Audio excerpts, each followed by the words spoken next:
Hello, everyone, and welcome to the Lords of the Night. With me, as always, is the Lord of Pain, Ranting Monkey. Hello. And the Lord of Pennies, Satsu 2 cents. What up, though? Okay, Darth Vader. And I'm your host, Scribe, the Lord of Punishment. Hello, chat. Hello, everyone. Hope everyone has had a good week so far and a good weekend ahead of you. It was a relatively sedate day for me, which I was glad for. I hope everyone appreciates the Goonies theme tonight. I put a little bit of work into the thumbnail particularly. Yeah. But with that, Satsu, how are you? Pretty good. I'm just about ready to start back up, getting my videos going again. I almost got everything I need, so tomorrow should be the day I get the final stuff to do what I need to do, and the videos will be a-flowing again. So, Yeah. All right. How are you doing, Monkey? Not too bad. Is what it is. How you doing, Scribbles? I'm doing all right. But I have a special request for the chat and the audience in general. And those of you that may be watching later on in the future, if you'll check out the description, but in the chat right now, I'm going to put a link. So some of you may know that the beauty that is my avatar resembles, but is not actually the original, of a painting called Wander Above the Sea Fog. And a lot of people have mistaken the art of my avatar as the actual original painting. This is due entirely to one individual who did this for me as a piece of fan art, donated it to me free of charge to be used as my avatar and on any merchandise I may do. That was Knight of Charlemagne. This is quite a while back, but I've used it ever since, and I've always made sure to credit him in the description of my videos. He's in a touch of trouble right now. Both he and his dog. He's going through some health issues. He's got to take care of his dog. So I put a link in the chat. I will check it over the course of the show and remind people of it if you have a chance. Please take a look. And if you're considering donating to me tonight for whatever reason, please first consider donating to Knight of Charlemagne. Good karma should come this person's way for the effort he put in on my behalf and just in general as a human being. If you would take a look, appreciate it. With that out of the way, Monkey Dick, Jim Jones, movies, video games, hit that like button if you have not already, and please share our stuff, share it far wide, sideways, diagonally, Knight to Kings 2 or something. I don't know. Whatever you can move things in directions and stuff. You know what I mean, right? Oh yeah, that was crystal clear. Yeah. I was trying to be creative there. I think I failed. Because guys, you are, in all seriousness, the best algorithm for either ours or any other creator's content that you happen to appreciate, because YouTube sure as heck ain't doing it for us. But with that, before we get into the schnuzz, anything else to mention? You guys gaming tonight? Yes, Monkey, is your game done? Yeah, it's all downloaded, ready to go. The only problem might be my internet is a little janky, so we'll see what happens. We'll try at the very least. We will definitely be over there and trying to stream. Yep. Okay. Do we have a Squeedus report? She's still crazy. Just in case anybody was wondering. Do we have a pumpkin report? No. Oh, okay. Well, I haven't heard about pumpkin in a while, so I just thought I'd ask. Okay. Well, anyway, I guess we'll move on to the news. Sorry. Let's see. Well, I thought I was bringing up a story from our favorite friend at CNN, but no, it's his subordinate, maybe apostle, maybe lackey, I don't know.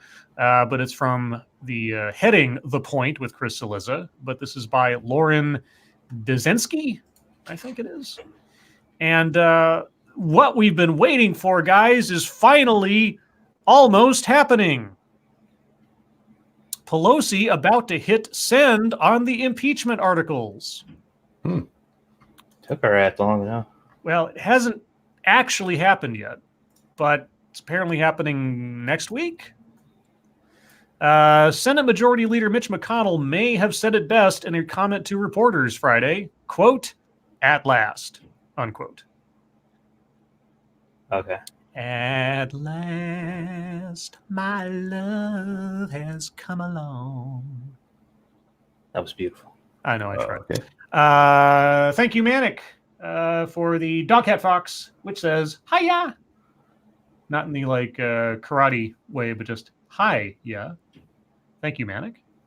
At long last, the House is going to send the articles of impeachment to the Senate. That's not happening Friday, but it is happening, capital letters, soon. Hasn't it been happening soon for a while now? Yeah, kind of, but I guess maybe it's sooner now than it was before. Pelosi made it official in a letter sent to colleagues Friday morning, saying she will bring the articles of impeachment to the floor next week. That will allow the Senate to take up its part of the impeachment process, the trial. Pelosi addressed the trial in her letter, writing, quote, in an impeachment trial, every senator takes an oath to, quote, do impartial justice according to the Constitution and laws, unquote. Every senator now faces a choice to be loyal to the president or the Constitution, unquote. Hey, Nancy, I think you should go talk to 1999 Chuck Schumer. I just think you might want to take a look at 1999 Chuck Schumer. Just saying. That letter appears to now end the weeks-long standoff between the House and Senate over the impeachment articles after Pelosi delayed sending the 2 articles of impeachment last month to the Senate, while Democrats pressed McConnell to agree to have witnesses in the trial. The Senate didn't agree to witnesses, but Pelosi argued that compelling evidence of impeachable conduct, which is enough for removal, emerged in the weeks since the House voted to impeach Trump. So you guys didn't do a thorough investigation, is what you're saying? Yes. Okay. It's not clear whether Pelosi's effort to withhold the articles will change the trajectory of the Senate trial. My bet's on no. That's my guess. It's a pretty good guess. Holy cats. Thank you, Ginger Snap. That's very generous of you. Thank you so much. With a rocket flying pear. Where is that pear going to land? I hope not Iran. Oh, wow. I know. Too soon? a little bit. Okay. Okay, so this question came up. I mean, it's come up several times in the past. I don't know if any new ideas have come about with this latest news, but has there been, or do you guys foresee any advantage in having held off the articles this long? Satsu? No. Monkey? Has there been one? No. I see what they were trying for, though. Yeah, they're trying to use some mystical leverage to try to make the Senate do what they wanted them to do. Mm-hmm. Which, as you pointed out, is both a abuse of power and an obstruction of Congress. But, yeah. Can I ask a question? I suppose. What exactly is different now than then? Nothing, as far as I can tell. I mean, maybe there's some behind closed doors stuff, but as far as I can tell, Mitch McConnell just said no every time that Pelosi tried to pressure him or the rest of the Senate to do what they wanted him to do. And he stood by his guns and said, we will proceed by the precedent set in the last impeachment with Clinton. We reserve the right to call witnesses or not call witnesses as we see fit. And that was pretty much it. Because from this article here, and the information that's come out since, it appears that the House rushed their process. They found out information they might have otherwise presented in their case that they didn't because they rushed it. And now they're trying to make up for lost time by getting the Senate to do their work for them after the fact. But McConnell wasn't having any of it, basically. Yeah. That's my read on it. Well, the other thing is you started having senators come out and go, ladies, from her side, go, just send them over. Yeah. That's the big change, actually, is that you have, especially somebody like Feinstein to come out and be like, send the articles over so we can do our job. What is she going to say? That's just a presidential supporter. Right. I was actually kind of surprised to see Feinstein and Manchin and those guys just be so blatant about it. You know, I'm not, because this is what we talked about with the separation of power stuff. they protect their job just as much as Nancy thinks she's protecting her role as check and balance. Right. Well, I guess we will see what happens. Next week could be next Friday. I don't know. I'm assuming it's going to be a Monday or a Tuesday or something. So we shall see. Let's see. What else is going on in the world? Oh, shall we talk about the Trump administration still trying to justify their strike on Soleimani? A week after the U.S. killed Iran's second most powerful official, spiking tensions in the region and triggering fears of war, the Trump administration continues to present conflicting justifications for the deadly Reaper drone strike and clashing narratives about what has followed. Again and again, President Donald Trump's national security officials have contradicted each other about how imminent a threat Qasem Soleimani posed, whether they had specific intelligence on the threat, and even what the threat was, with Trump saying one thing, then another, while officials offered varying explanations. Administration officials even appear to disagree on the roles that Trump principal advisors played, with the Defense Department pushing back on claims by sources close to Secretary of State Mike Pompeo that the top U.S. diplomat was a prime actor in directing troop movements. The confusion has extended to events following Soleimani's killing, as the administration offered diverging narratives about Iran's retaliatory attack on U.S. forces in Iraq Wednesday, and the Departments of Treasury and State presented mismatched details on Iran sanctions Friday. Thank you, Zenith.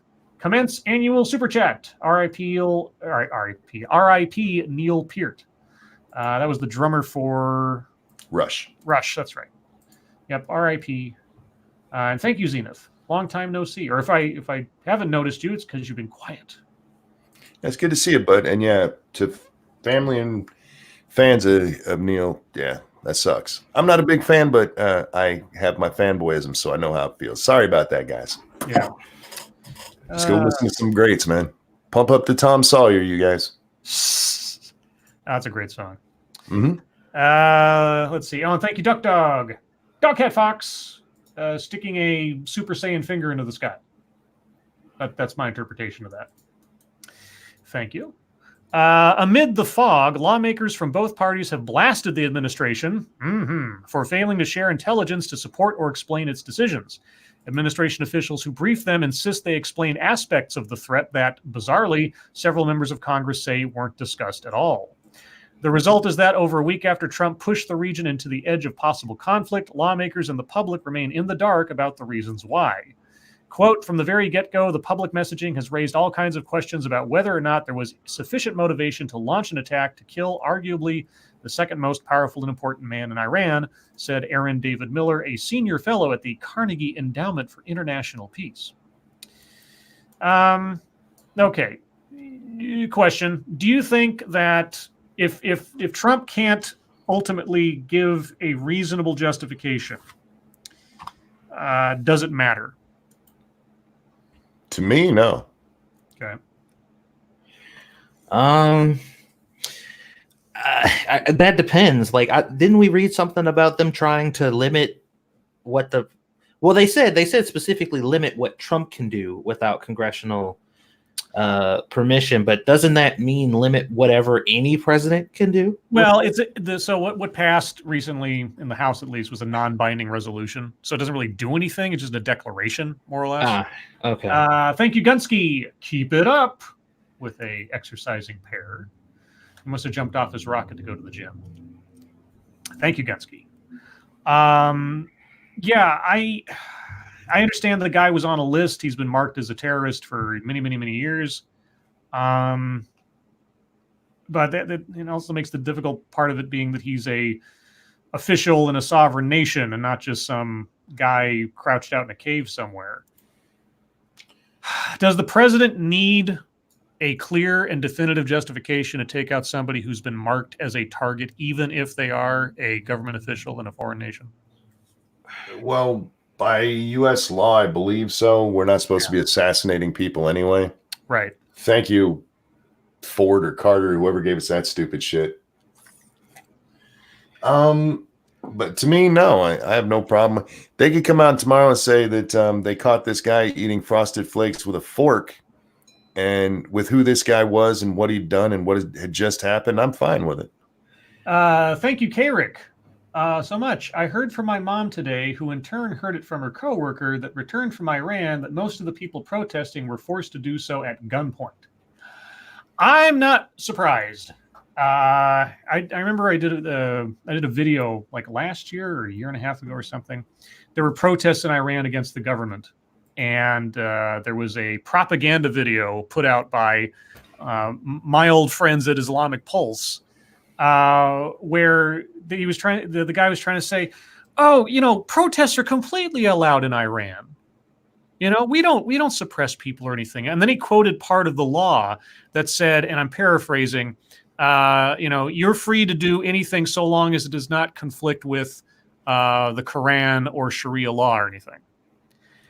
And he's like, "See, we have plenty of freedom for people to protest and everything else." And I was like, "Wait a second, your country is a theocracy. So if the theocracy is ruled over by people who say that they're empowered by God, then anybody protesting the government is effectively protesting the Sharia law and the Quran. So what?" I was like, "Hey, you don't make any sense as you're talking, sir." But yeah, no, I can completely believe that people were compelled. You watch some of the video of people in the street protesting and what they were saying to the cameras, and I understand there may be some variance in translation, but if the translations are correct, I just think to myself, people don't talk like that when they mean something. They talk like that when they want to make sure nobody has any mistakes about what their side is, Mm-hmm. That's what. Real quick, thank you, Gulf City Cult of Krill. Soleimani was an Iranian general. We are not at war with Iran. Trump had no authority to kill him. Bad guy or not, rules have to be followed. That's kind of where I'm at too, because if we want to be better than the people that we're against, we should follow our chain of command, and Congress should at least been given a heads up in some way, even if it was behind closed doors in a classified thing. Because this is a bit more than taking out some guy in a cave or a leader of ISIS or some non-governmental group. And I know, I'm not saying Soleimani was somebody who should have been protected or anything, but there are more dynamics to this than just let me bad guy. Let me play devil's advocate here. Let's go back before he was killed and Osama bin Laden becomes a general for Iran. Does that mean we couldn't kill him? Before he did 9/11? No, after 9/11, but before we killed him. If some state that we weren't at war at that point decided to name him a general, would that have meant, oh, we can't touch him? Not for a crime he'd already committed. Okay. So he has to be a general for the crime to be okay, where we don't go after him.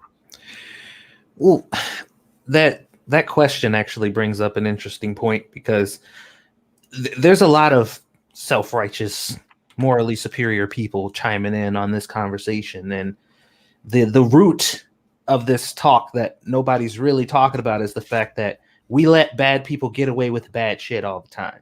Sure we do. We've been doing that for a long time. Obama did it. Every president has done it, and we do it for political reasons, either, whatever the reason may be. And supposedly there are people who are fundamentally against stuff like that, but that whole aspect is being completely overlooked, because I feel like that is an actual conversation that the people who are, the bleeding hearts, who are just like, oh, this is so wrong, it's so morally corrupt, what's going on? I'm just like, but we've been doing this forever. Like, we allow horrible people to do horrible shit so we can manipulate, them or benefit politically all the time. Like, that's why we have a whole list of terrorists, because if they'd be dead already if we could just go out and just kill them all. But they're still alive, still terrorizing, and we know that they are. And I'm pretty sure we know where some of them are and what some of them are doing. And it's fine, for the most part. So it's kind of weird having that conversation, or not having that conversation, while talking about this whole thing with super self-righteous, you got to always do the right thing, people. I guess I get what you're getting at there. And yeah, we do let bad people do stuff all the time and turn our back to horrible shit. That to me is not a reason not to do something about somebody who was just caught doing shit. Well, yeah. I mean, it's funny that Iran and a lot of people who talk about Iran and the proxies and stuff, they oh no, we don't support Hezbollah and all these things. But did you guys see the Iranian minister? I think it was yesterday, who actually went up there in front of a podium and not just had the Iranian flag, but all the flags of those groups that they said they're not material supporters of. Yeah. Thank you, Snub Earth. Rules of engagement always tend to be used as just guidelines. That's true too. Yeah, and I just to clarify, I think for myself, it's my idealism running up against my pragmatism, like always. Like so many things. It's I didn't like us under Bush or Obama just drone striking people left, right, and center, willy-nilly. Weddings getting blown up or American citizens without trial, etc. And it just I don't like that trend.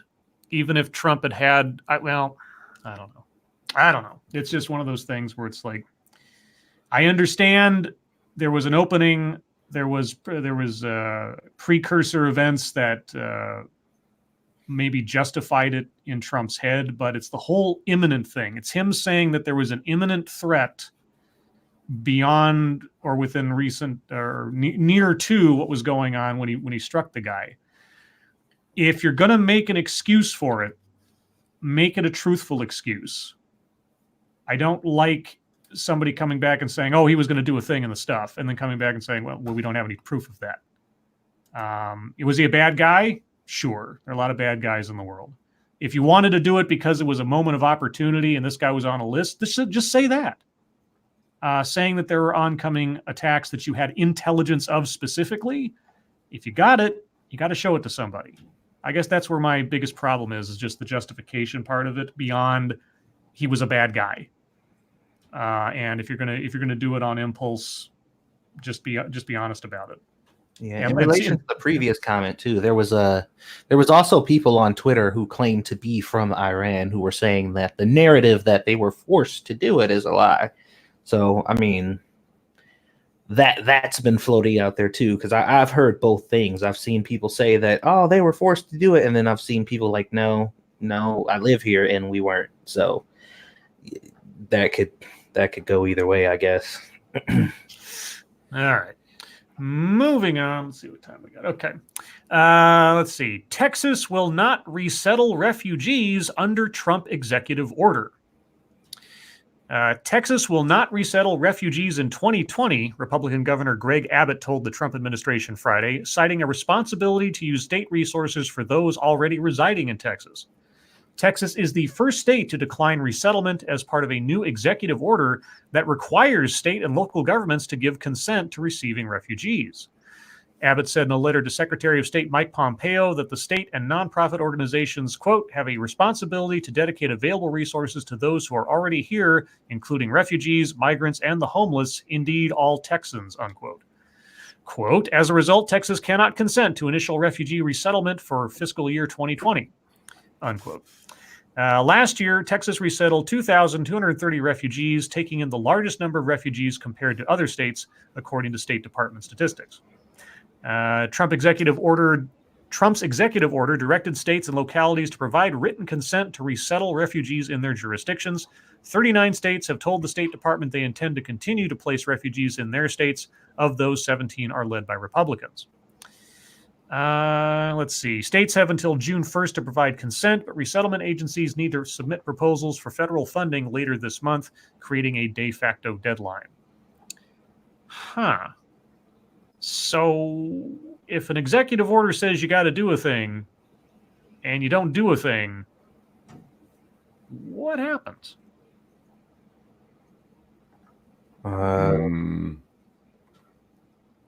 That's a good question. Yeah, it's like states shall do this because I said so. Executive order, like, nope. Nope. I don't know. Let's say I'm trying to see in the article if they say anything about it. Becca's right. Court. Yeah, that's probably it. It goes to federal court or something. Yeah, well, there you go. I didn't even know there was an executive order saying that, but of course we've been talking about everything but what Trump's actually doing governmentally than it is impeachment or Iran lately. So, an executive order requiring state and local governments to give requiring you to give consent. Yeah, that's not how it works. No, it's not the. If I hold a gun to your head and I say, sign this thing, give me your consent, doesn't really. Of course, I'm not quite sure what the gun is here, unless it's just going to be sanctions or you like restrict money or something. But also the executive telling states what to do, short of like declaring martial law. I don't know how this works. I'm a little fuzzy on how this works exactly. I feel like that is a sentence that shouldn't exist. Required to give consent. Yeah. Yeah. If they don't give consent, they don't get refugees. But yes, what they're required to give consent. That's if this goes to court, I see it just getting tossed right the hell out. Yeah. Like when Obama did the DACA thing as an executive order, well, that affected federal policy effectively, but an executive order demanding state governments do a thing. State and local governments do a thing. Yeah, I'm not quite sure about that one. Yeah, requiring consent. Permission. Yeah. All right. Moving on. I got a couple of funny stories that I found.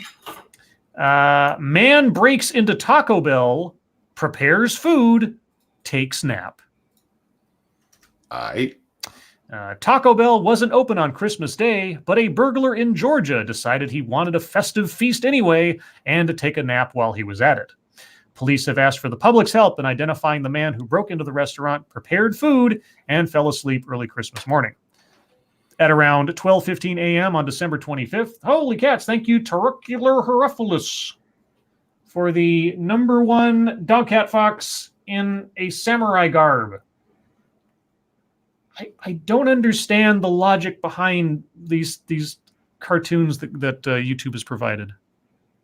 Is there like a story? Like if you had each cartoon in some kind of like order, would it tell a story of like how Dogcat Fox got from just a Dogcat Fox to a flag-waving samurai? He appropriated culture.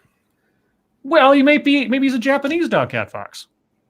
I don't know. I don't know where Dogcat Foxes come from. It could be Japan. Your imagination, Scribe. That's all I got left.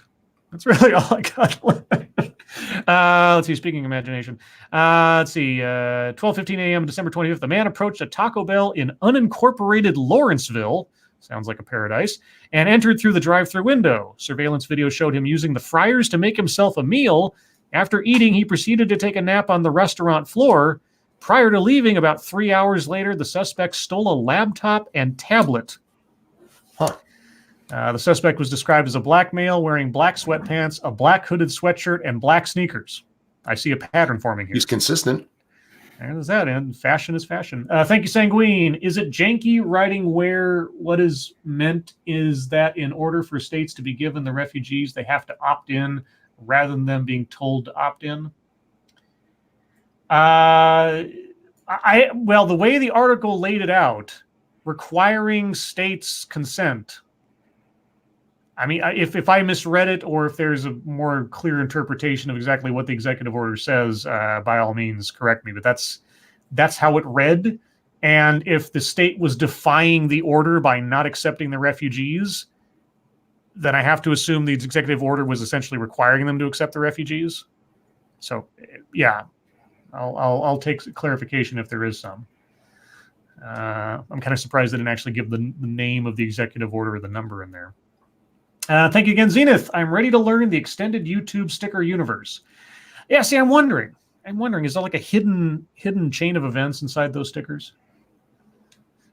Let's see. Evolved Potato Scribe, could it be in order that the federal government requires their consent? I don't have the story in front of me again. Can one of my crack research team look up that executive order and see if there's a more clear explanation of what exactly it says? What was the executive order number? I didn't give me the number. It just executive order states refugees. I'm sure Google or Bing or Lycos or Ask Jeeves or something will help you with that. Remember Lycos? No. Well, Pepperidge Farm remembers. Another story. Send nudes. Drivers shocked by road signs racy request. Okay, and this is the name of the town, apparently, so I'm going to say this slow. Pine Knot, Kentucky. K-N-O-T. Pine Knot, Kentucky. If there ever was a name of a southern town, Pine Knot. Drivers traveling along a Kentucky highway didn't have to check their direct messages to receive the infamous sexting request, send nudes. An electronic road sign that was hacked early Thursday morning asked drivers on Highway 92 in Pine Knot to, quote, send nudes, news outlets reported. Officials with the Kentucky Transportation Cabinet. I'm imagining like this old, like Kentucky, like wooden cabinet with wheels on it. The Transportation Cabinet. Mm-hmm. I know, I'm silly. Transportation Cabinet said someone had hacked through the password-protected system. Was your password by any chance? The sign belonged to a contractor doing construction work on the Kentucky 92 realignment project through McCreary and Whitley counties near the Tennessee border. Driver Tavon Stevens, or Tavon, T-E-V-O-N, told news outlets he noticed the clearly hacked sign while going to work. How do you know it was clearly hacked? Maybe the road workers are just lonely. You know? Right. I mean... quote, but seriously, we needed to bring awareness to it so the road departments could add cameras or add locks to the equipment to keep from distracting the drivers, Stevens said. It's unclear how long the message was on the screen. The contractor said none of their employees were involved in the prank. Okay. Seems relatively harmless to me, but what do I know? Okay, so I looked this up. Yes. They're required to submit whether or not they consent. It is because the federal government is directed to, do resettlements. What they said is that they want to get with all state and local governments and find out if they consent to taking in refugees. So that's what the required consent is to let us know if you do or not. So they have the option to say no. So why was that even a news story? That's a good question. According to reading the actual executive order, yeah, it's just about whether or not they do. They can say no. Oh, unless they were saying, maybe I misread this. Unless they were saying that Texas was the first to say no. Or if Texas as a whole said no. I mean, because it is supposed to be with the local governments. It's the state and local governments. So right, like. The state of Texas can say, no, we're not taking it. But, Dallas can say, hey, we got room. Right. So, right. Yeah. So. All right.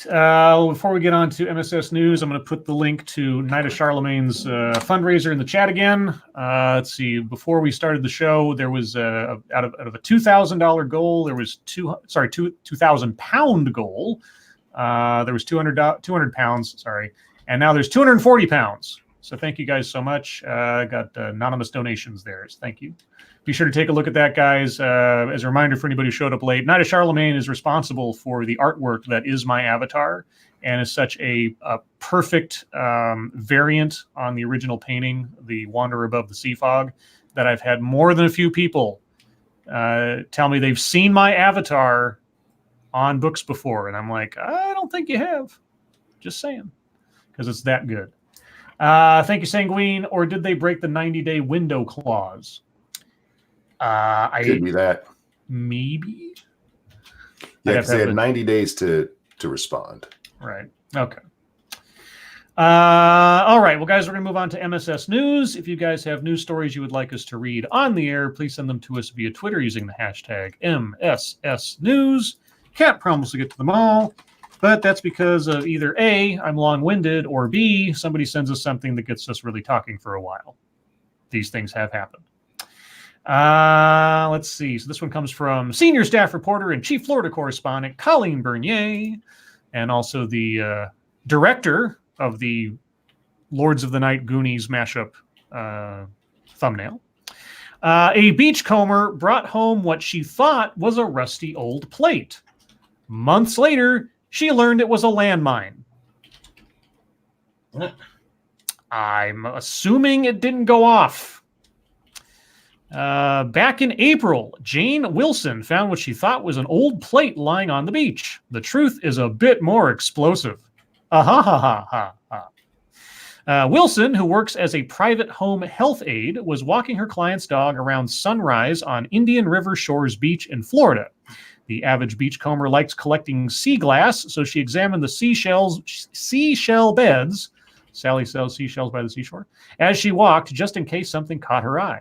And something did. Laying atop the sand that day was what looked like a plate, maybe lost long ago off a Spanish ship. She took it home. For months, she chipped away at the shells and barnacles encrusted onto its surface, storing it in a lunchbox cooler filled with water. I don't know if that's going to get rid of the rust or anything. And then on Tuesday, there was a post on a community webpage about a man who found a landmine. A friend sent it over to Wilson saying, "Jane, is that the thing you have in a cooler on your living room floor?"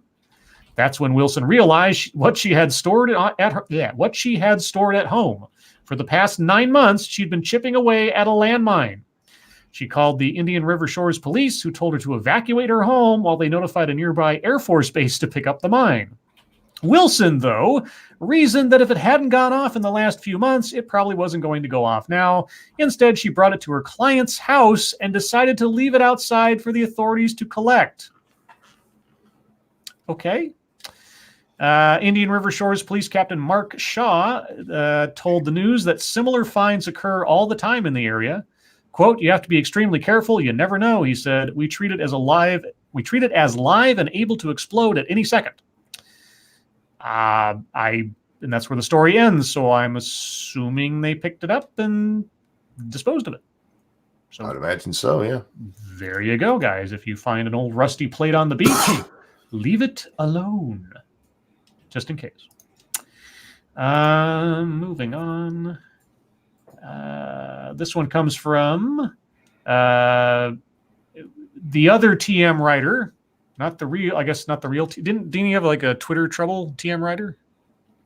I don't remember. Was he put in Twitter jail? Anyway, this is from Reju, the writer, but is TM writer. 17-year-old discovers planet 6.9 times larger than Earth on third day of internship with NASA. Well, that is a high achiever right there. During his junior year at Scarsdale High School in New York, that's his name? Okay. Wolf Cucker.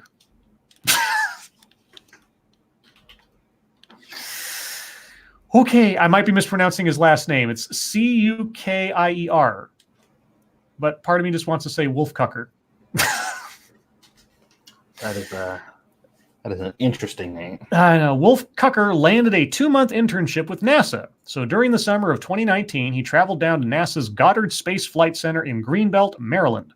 His first assignment was to examine variations in star brightness captured by NASA's Transiting Exoplanet Survey satellite, known as TESS, or TESS, as a part of the Planet Hunters TESS Citizens Science Project.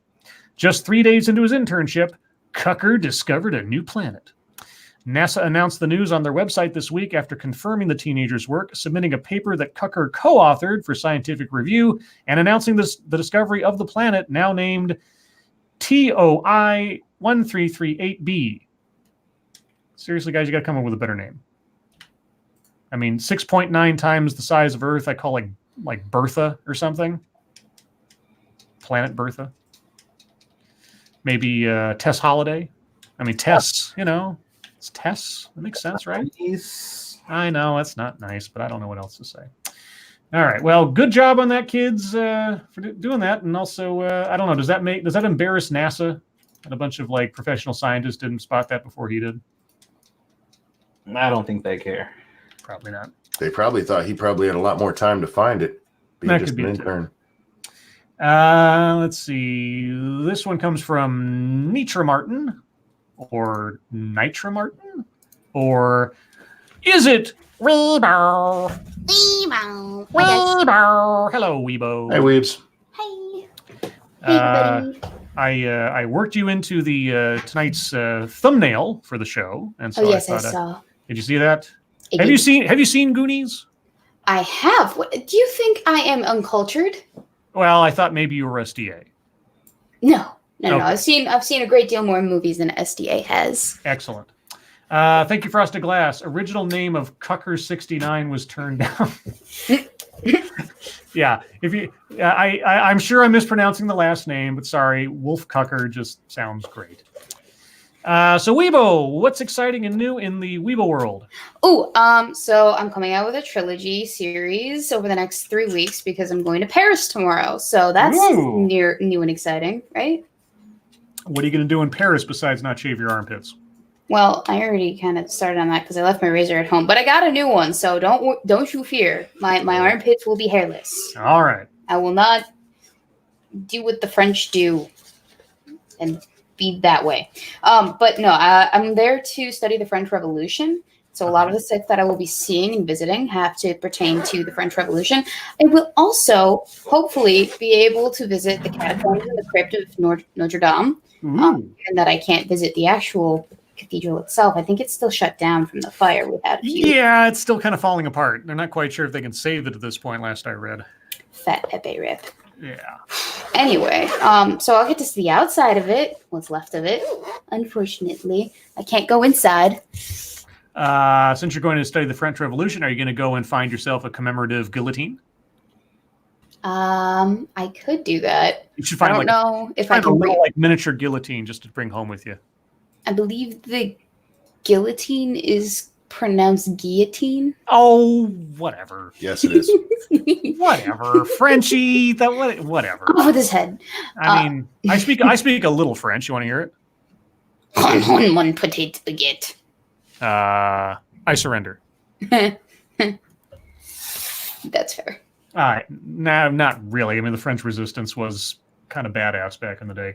Thank you, Cody Fry. Squotus 2020, just to annoy Ranting Monkey. What?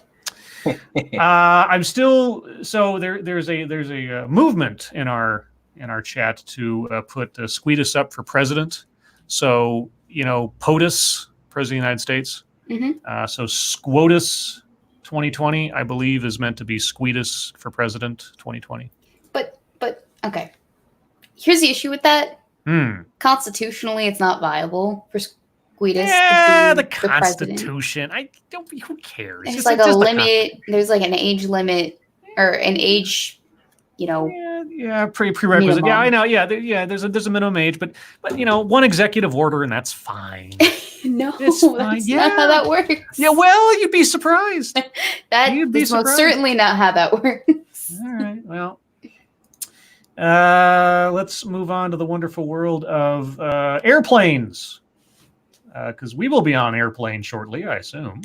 Oh boy, is it a crashed airplane? No. no. Okay. Well, it's. I mean, tangentially, yes, but not directly. Wow. So yeah, That's just what I want to hear. sorry. Yeah, I apologize. This one comes from Nitra Martin. Designed by clowns, Boeing messages raise serious questions about 737 MAX. The crisis enveloping Boeing has deepened with the release of hundreds of internal messages between employees working on the 737 MAX aircraft, which boasted of deceiving safety regulators and said the plane had been, quote, designed by clowns, unquote. U.S. politicians investigating Boeing said the messages were deeply disturbing and showed, quote, a coordinated effort to conceal information, unquote, about flaws in the aircraft, which was grounded last year after 2 fatal crashes. Thank you, Sanguine. Squeetus is clearly trans age, you bigoted Loompaland refugee. Wow. Damn. Are you half or partially Oompa Loompa, Weebo? No, I am No. a human. Thank you very much.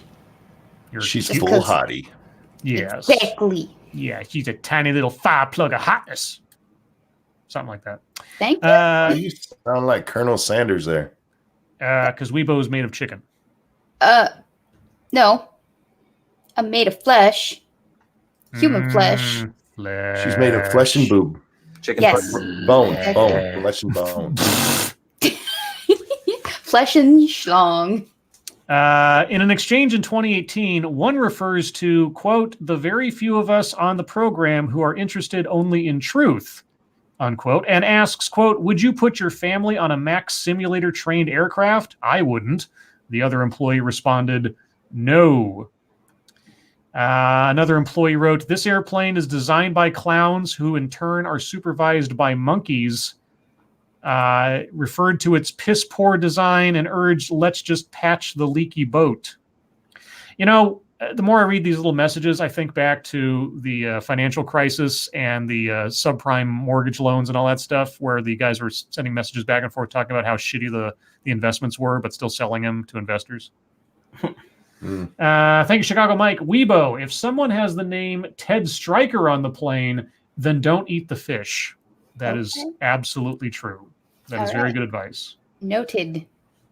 Oh, Ted Stryker. I chose a bad time to give up Stiff and Glue. Okay, I don't get that reference. It's from the movie Airplane. Which is I've heard classic that I should watch that movie, and I've heard good things about it, and so I might at some point. It's classic. It's hilarious. Still hilarious to this day.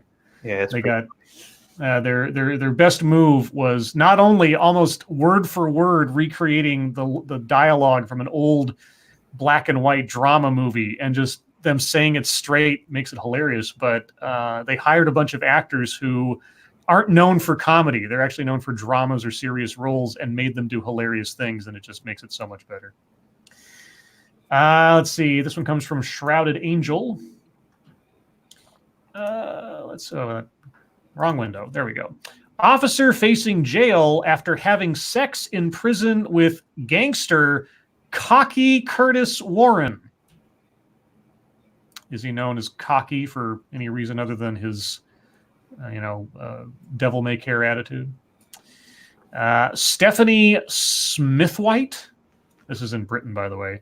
40 has admitted to having a sexual relationship with the drug trafficker at HMP Franklin near Durham, and failing to report that he had smuggled a mobile phone.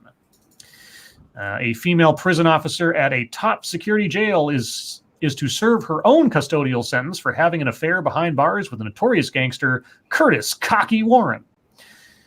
Wow, Curtis is... Yeah, boy, he's totally worth losing your job over. I guess I'll put a link in the chat if you guys want to see. The 40-year-old appeared before Durham Crown Court to admit to 2 counts of misconduct in a public office. The first count related to their sexual relationship believed to have taken place between June and December 2018. She also admitted not reporting that she knew he had access to a smuggled phone, no bigger than a 2-pound coin, which is the second count. No bigger than a 2-pound coin. How big is a 2-pound coin? That's a tiny little phone. It's about 2 pounds. No, well played. Womp, womp, womp. All right. Well, I mean, let's see. There's a picture of her, too. I don't know. Prison Love. Caged Love. I think that's probably a romance novel somewhere. Okay, I don't really think of those words together, but here we go. This one comes from Tall Person. America's climate-friendly e-scooter carnage. Heckin' of a name. Yeah. Eggheads have crunched the numbers and the results are in. It's not just your dignity you lose with e-scooters. Life and limb are in peril too. And now my phone's ringing. 1 second, guys. Bring. The hell's an e-scooter? Is it like a scooter that also doubles as a vape? No, it's a electric scooter. It's a little mini electric. Just think of your regular like Razor scooter. Oh, I used to have one of those when I was a kid. Yeah. I love that thing. Yeah, make it slightly bigger with an electric motor on the back wheels, and that's basically what it is. I was the coolest kid on the block as a kid for having that scooter. It was the greatest thing ever. I had a red one. That's why you were the cool kid on the block? Well, that, and also I I'm me. So Oh, well. you're welcome. There were nearly 40,000 electric scooter injuries in the United States between 2014 and 2018, according to a study published in the journal JAMA Surgery on Wednesday. Oof. Specifically, in 2014, there were 4,582 injuries, and by 2018, that annual figure stood at 14,651. That is a 222% surge over the 4-year period. It's an epidemic, I tell you. Yeah, the number of hospital admissions from accidents also skyrocketed to almost 3,300, a surge of 365% over the same period. Wear a helmet, wear pads. You're already going to look dorky anyway on that thing, so you might as well just go full out. Hey, I resent that. I looked badass. I'm sure that's Yeah, what you but look for you, it looked full size. I will fight you, sir. I don't Yeah. have any trouble taking down a cripple. Yeah, Stop well, it. e-scooters. Yeah, e-scooters are surfboards to Weibo. I will ride circles around you, bitch. Oh, you want to ride what now? On my just- scooter, on my Oh, razor. okay. Oh, okay. Slap you in the forehead and watch you fall. Guys, I have a lower center of gravity, so that's less likely to happen, sir. you're so Sorry. cute. Don't be safe. Go out there and you have fun. Damn it. Oh, jeez. Crash into your neighbor's You're gonna car. crack your skull open, boy. You're gonna crack wait. your Don't head let open. adults bring you down with their Oh, nonsense. First, they want to ban cell phones from under 21-year-olds, and now they Yeah. want to take away our scooter rights. This is why we need a constitution for just the little children. like you? I'm 21, Like sir. it used to be. Well, you're Like a little. how I you're- used to be. Yeah, but you're Who you're, will you're, you're a little advocate? children. You're a little children Who now. will advocate for the Gretas of the world? Well, you should. You should go ahead and do it. I mean, people will think you're underage anyway. You look of age to me. That's why I say the things I do. Look, just Throw that out there, guys. no, call Netflix and tell them that you are a young and energetic woman who wants to start a movement. They will send a documentary crew to you, and they can track your progress as you drop out of school and tell everybody the world's going to end. I'm about to graduate. What's Well, the point in dropping out of school? That's what you say. You say, I'm going to stop going to college until whatever. And it's about timing, Weibo. It's not about the truth. It's about the timing. Oh, Yeah. you're right. I don't have to say drop out of college specifically. I can just say I'm going to stop my education. Yes. Start a movement. Hey. Yes. I'm going to cease giving my money to academia until climate science is taken seriously around the world. See? Scribe, I need Yeah. you for all of Oh. some good ideas that I have. Oh. No, I mean, need an idea man. Oh, I'm good at brainstorming. And without being facetious, that is one thing that I really do love doing: brainstorming, collaborating on ideas. Because I have a hard time self-starting ideas, but if people give me a little nudge in a direction, I can always come up with something. Ooh. Like when SDA says, "Yeah, we're going to make a creature called the Yeet," and I was like, "Oh, you don't say." So, like, thank- all you need is a prompt. kind of. That's and strangely, that's how my brain works. No, I feel that. I have the same trouble. That's why the ads that I used to do on the show were so prevalent in my mind, and I was able to come up with all that stuff. Somebody would say, give me a movie trailer about a time traveling monkey on the moon, and I was like, oh, okay, and come up with 17 things in 5 seconds. Nice. Thank you, Officer Buck Tudrussel. What's up, my fleekus? Fleekus? What's a fleek? Oh, that's right, the fleeking. Well, I can't say it until I'm asked to, but there's a running gag. Can you say it? I'm asking you to. Oh, fleeking white suitax. Okay, I have no more clarity on this than I did 5 seconds ago. Yeah, well, you asked. You asked for it. Let's see. I'll do one more story before we move on. Here we go. This one comes. Oh, wait. I was almost taken in. This is a Babylon Bee story from George Mason, but I'll read it anyway in a serious tone because it's a serious story. Give it. New feminist Tickle Me Elmo just says that was not consensual. In 1996, the Tickle Me Elmo doll was released, quickly selling out and becoming the toy sensation of the year. The giggling plush's popularity led to riots, international counterfeit toy rings, and 5 civil wars in Eastern Europe. This year, the hottest stuffed toy of the 90s is back with some slight changes. The familiar ear-piercing laugh, originally followed by Elmo's voice exclaiming, "That tickles!" has been replaced with several more enlightened responses. We wanted an Elmo who was a little more woke to today's social norms, explains Sandra Lancaster, chief of toy development at Intersectional Toys. Quote, an Elmo for the 21st century. In the past, he might have put up with some unsolicited tickling and laughed it off, but now he knows he doesn't have to stand for that kind of harassment anymore. This modern Elmo responds to children's tickling by slapping their hands away and firmly establishing boundaries through phrases like, quote, that was not consensual, and, quote, silence is not consent. Other adorable new phrases in the Red Monsters vocabulary include, quote, hashtag me too. Quote, monsters not wearing clothes does not mean monsters asking for it. Quote, believe all monsters. Quote, Kavanaugh should be jailed. And, quote, topple the patriarchy. Okay. Wait. Yes. Is Elmo a dude or a girl? We prefer gender fluid, Weibo. Okay. All right. Okay. Because I always thought Elmo was a dude.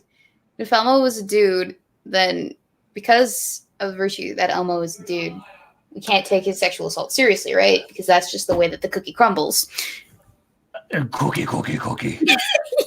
Well, okay. If I know my Sesame Street monster physiology correctly, the fact that he doesn't have a particular like eyeball set, and that he doesn't have pigtails of some kind, tells me he's probably male.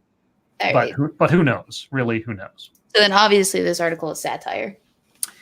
On that basis alone. It's the Babylon Bee. Everybody, thank you so much for all the news stories, suggestions, and submissions. Appreciate it. You guys are, as we say, half the show. I'm double checking now on Night of Charlemagne's fundraiser. We are up to 300 pounds of a 2,000 pound goal. So if you guys, I'll put it in the chat again, just to remind, if you guys would take a look at that, Night of Charlemagne is the person responsible for my wonderful avatar art that he provided to me free of charge. And I think he deserves a little karma back, in my opinion. Thank you, Sanguine. If you are ever jonesing for a prompt, Scribe, I got you. I have a lot more arcana and archaic obscura than just what was let loose by the ads. Oh, I know. There's probably about 17,000 extra magic swords that I have to research. Should I unleash the ads again at some point? Probably. Yeah, Sanguine like to throw me these like, hey, it's like do a book preview on. Well, it wasn't even Excalibur. It'd be like some really crazy, obscure, like ancient Danish legendary sword. You know, like the windmill sword or something. I'd be like, oh my god. Anyway, let's move on to YouTube time. I found a couple of things that I may do a live stream or two on. One of them is the Evergreen State College video that Monkey mentioned the other night that Benjamin Boyce posted. The story behind it is apparently they posted this panel discussion or like council meeting or something to their website, but then set it to private almost immediately. And through a Freedom of Information Act request, apparently Benjamin Boyce or somebody maybe associated with him was able to resurrect it and post it to YouTube. I haven't watched it yet. I haven't watched or read any commentary done by Benjamin Boyce or anybody else on it. So if I look at it, it'll be me looking at it fresh with uninformed opinions or whatever about what it has to say. But I gave it a little listen, just the first minute or two, just to make sure that I wasn't watching somebody else's like produced video. And yeah, looks interesting. And another one was a TEDx talk, if you can believe it, where someone is attempting to tell us how teachers can become better allies in the classroom. And I can't wait. And it's a woman with a mohawk, like not like a cool punk mohawk, just like she had a head of brown hair and she just shaved a mohawk into it. Yeah, don't read the article. I can give you the summary. Treat the little brown ones different. There you go. Okay, Satsu, you have to say spoiler alert before you say something like that. Nah, man. I'm just saying. Okay. Thank you, Lion Patriot. Update. I hate hard cider. Fair enough. Because it got you too drunk or because it didn't get you drunk enough? Ooh, give me the rest of your Angry Orchard. I will drink all of it. Oh, Green Apple Angry Orchard is da bomb. I actually like the green apple one the least. What now? I'm a man. I drink whiskey. I said I like the green apple one the least. Green Apple the least? Oh, okay. Yeah. Yeah, Actually, I haven't. oh, Go ahead. sorry. Okay. I was gonna say a funny story. I had my first hangover ever on hard apple cider. It was a combination effort of hard apple cider, tequila, and Blue Moon. Yeah, the drunkest I ever got, because I had nothing on my stomach and I was even more of a lightweight back in college than I am now. It was a combination of hard lemonade, sangria, and a shot of like vodka, I think it was. And I got like sick drunk, like dry heave drunk, and I had just drank too much, and it was more than I could handle. Never, ever, ever did that to myself again. I've never had that kind of hangover since college. It was a one-time deal. I was like, I'm never doing this again, and I never have. Anyway, so that's my YouTube stuff. I may do a live stream of one or the other this weekend. I will let you guys know. Satsu, what have you been up to? Well, I went through my little folder where I keep all of my videos and dug through to find any videos that I meant to do or edit that I hadn't, and I got all that stuff together and put it together to be edited. I managed to scrape up like 4 videos, and 2 of which are salvageable. They were messed up videos, but I looked at the footage and I could put something together with them. So those will be going up soon. Tomorrow, my card reader will be showing up so I can transfer my videos and stuff from my new camera to my computer very easily, as opposed to the way that they want me to do it now, which is fucking ridiculous. I also have been working on a new a new banner for my cooking channel. I'm going to share it right now. If you guys want to see it, you can let me know what you guys think. It's I'm screen sharing now, Scribe. Oh, get that up there. Aha! Oh, there's a Squishy and a Widow Squeamish. Yeah, this is my test channel, by the way. Because Squishy came in here, she was like, "Motherfucker, are you making a 4th channel?" I'm like, no, this is my test channel. I use this when I'm making new banners and stuff, so that way, when I change them, they don't change on like my main channel. Like I can freely, experiment over here without messing with anything else. And that's the new banner that I made. I got a couple other ones that I was thinking of, a couple other ideas that I was looking at and see how they were going to turn out. And what was the last thing? There was something else. There's one more thing. What was it? Oh, well, this ain't it. This wasn't the last thing, but we're going to be playing Dark Souls over on 2 Cents Plus after that. Yeah, so that should be fun. Monkey got a taste of a Souls game when we played Code Vein, which is like Dark Souls Light. So now he'll be able to get the real deal. We're starting with the first one, skipping the second one, and probably just going straight to the third. Hopefully that goes well. I had some issues streaming Monster Hunter last night when I was trying to test that out because that came out for PC, but I should be able to stream Dark Souls. It should be fine. Damn, I'm trying to think of what the other thing was. Oh, I've also been working on the website for the cooking channel. And I have a very standard bare bones kind of template already built that just needs a couple extra adjustments added to it or whatever. And I'm going to have a couple people over on the Discord take a look at it and let me know what they think. And try to help me put that together because I've been taking quite a bit of time trying to get that going, and I finally started that. So I've been busy. Been pretty busy. All right, thank you, Cryptic. I see Sesame Chicken. You fly my lice also. I don't know if I just said something horrible with those syllables put together, but I'm not sure. I don't know. I think it might have been a trap. It's a trap. Speaking of which, hey, Weebo, what have you been up to? Okay, so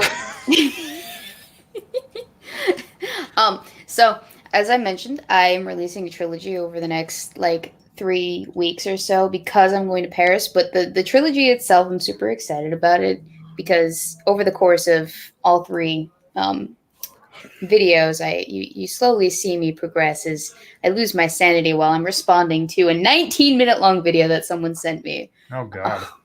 About how sorry, Aspies are genetically superior and are going to take over the world from humans because of their nonviolence and their inability to lie. Mm-hmm. Anyway, that's if I had to sum it up in a quick sentence, that's the whole 19-minute video. But as you can tell, it goes places. It goes several places, and I explore all of those places. Oh God! And I think at the end of recording, at the end of scripting, at the end of editing, I'm gonna take a very long nap, and I'm gonna treat myself to a pedicure because I feel dirty. Real quick, did you miss a super chat? Sanguine in chat, he said, "Well, you lot saw my super, even if he didn't." So, oh, God damn it, YouTube! That's happened to me too before. Yep, they did it again. I was on live chat, but it wasn't there. No, it was on top chat. What the fuck? I apologize, guys. That was not me. Sanguine, thank you. You have good cider taste. Also, you lot should try a James Fucked Up times 3 plus. Hold on. A James Fucked Up times 3 plus is best. It is a cider version of Boilermaker with Jameson as the whiskey. All right, let me scroll up a bit to make sure I don't miss anything else because I don't understand why that happens to some super chats but not others. Like Sanguine's other super chats came through just fine. I don't get it. And we do miss them sometimes, guys. Try to get our attention if you don't mind doing so, and we'll do our best to get them. We don't like to miss any of them. No, I apologize, but that was I literally did not see it. I try to keep my little pop-out chat off to the side, and I got my eyes peripherally on it all the time. So, of course, if I make a mistake, sorry, guys. That's happened to me twice. Yeah, I don't like it. I don't understand YouTube's logic on that. Maybe I should tweet them. You think they'd respond to a tweet from me? I do recall, because I'm looking at the live chat right now while I'm in the stream, because I'm not actually looking at the stream itself, but I'm in the live chat, and I think I saw that super chat come across. So maybe just pay attention to that. Well, I know. That's the thing. I was in live chat. It didn't show up on my live chat. Oh no, I'm not talking about. Wait, are you talking about the StreamYard's live chat? No, I'm talking about the YouTube live chat. Yeah, it came across for me on the StreamYard's live chat. Okay, well, it. See, I pay attention to the YouTube one because I can pop that one out. I don't think I can pop out the chat in StreamYards, and that's why I have to keep different windows open for all the news stories to keep an eye on things. So that's why I have that. But anyway, that's neither here nor there. Do you have anything else, Weebo? Not really. I released a trailer yesterday for the series if you want to check it out. The first video in the trilogy goes live on Sunday at 8 a.m., which is, early, but that's when I post things, I guess. And then, or maybe I put it to Saturday. I can't remember. It's one of those days. I don't know. I'm getting ready to be 6 hours ahead of everyone else anyway, so it's fine. And then the other one goes live the week after that. The other one goes live the week after that because reasons. So keep an eye out for that. It's gonna be great. I made a playlist and everything. All right. I'm productive. Monkey, what have you been up to? Last night, Jack and Polly joined me for a Monkey in the Morning where I couldn't even tell you what we talked about. I don't remember it all. Mm-hmm. And then I went over and played some Red Dead because, of course, I did, and finished the main storyline. Finished the epilogue last night. People keep asking me, what are you going to play next? What are you going to play? I'm not necessarily done with Red Dead, guys. I might jump in and do the quest for the online component because there are those. There's still a whole lot of side quests I didn't do and other stuff. Or I might just keep that just for me. We'll see what happens. As for what's coming next, I don't know. I'll have to see. I do still have the Fallen Order to play. Mm. I'm getting better with the controller, so I'm hoping that it'll make it easier for me to play that one. Because I'm not good with these things. I don't know. You push O. Like, where the fuck is O? He's an old man, guys. Give him Aw. time. I just haven't used a controller since I became a man. That's not No. nice. No, I haven't Hey, used a controller in decades for any kind of real playtime, and it's coming back. It's coming back, so we'll try that out. And I don't know. I might do some of the other Rockstar games as well. We'll see what happens. But that's all I did. All right. Well, since we have Weibo here, what? I thought we'd do a Mad Lib. Get some female input on these Ooh. things. That's right. Because- Representation. Yeah, because if I remember correctly, Weibo is at least partially at fault for the wildly unfuckable Wolverine. Was that me? I think wildly unfuckable or unfuckable was yours or something. When I did the comic book one way back when. So Maybe. I don't know. all right. So chat, I will need your assistance in this as always. Please put your suggestions into separate chat messages, and if you could tag it with what your suggestion is covering, I'd appreciate it for clarity. So what I need from you is a present tense verb, a verb ending with ing, and an adjective. A present tense verb, a verb ending with ing, and an adjective. And guys, I'm not forgetting about internet fucketry. I'm just delaying it, or maybe I'll skip it. We'll see how long we go. I don't know. So Weibo, I need an adjective from you.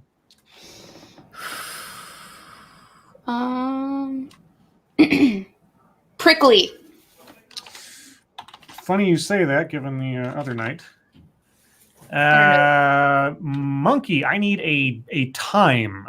I suppose a time of day, or just some interpretation thereof. 6:43 a.m. 6:43 a.m. That's very specific. Okay, Satsu, I need a favorite food plural. What's your favorite food plural, Satsu? Is he here? Oh, is he not here? I don't know. I have a question. Is pasta plural? I suppose it could be. It's both. Did Satsu go take care of baby? Satsu. Okay. Well, he didn't mute his mic, so I'll move on, I guess, without him. Okay. Well, Weibo goes to you then. What is a favorite food plural? Pasta. Okay. Who didn't see that coming? Monkey, I need a friend. Sadness.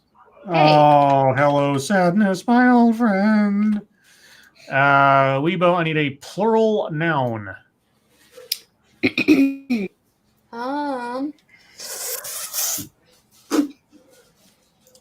Ooh. Guinea pigs. Guinea pigs. All right. Monkey, I need a verb ending with ing.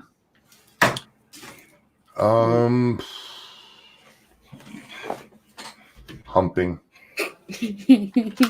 Sats, are you back? I'm back now. Okay. We're doing a Mad Lib. You want to join in? Yeah. All right. I need from you, Satsu. Good for you because you got a food channel and everything. I need a dessert. A parfait. A parfait. Ooh. Let's see. Weibo, I need a city. A city. San Francisco. Okay. Monkey, I need a celebrity. Grumpy cat. Aw, poor grumpy cat. He's dead now. Satsu, I need an animal singular. A tortoise. Tortoise. Weibo, I need your favorite movie. Ooh. I don't like this question. Too bad.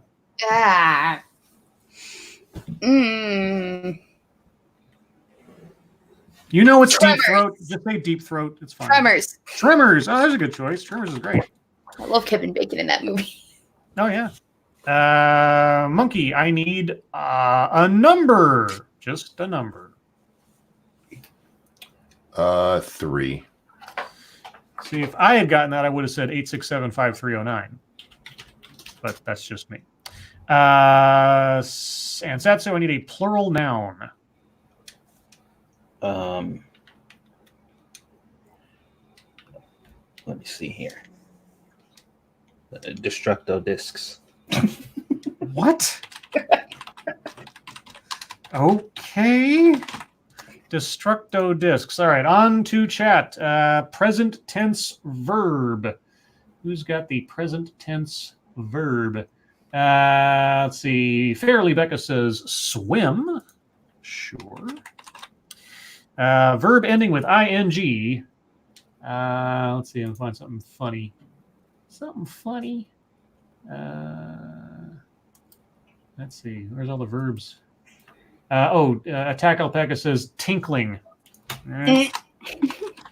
Tinkling. And lastly, adjective. Wandering Lisa says impacted. Okay.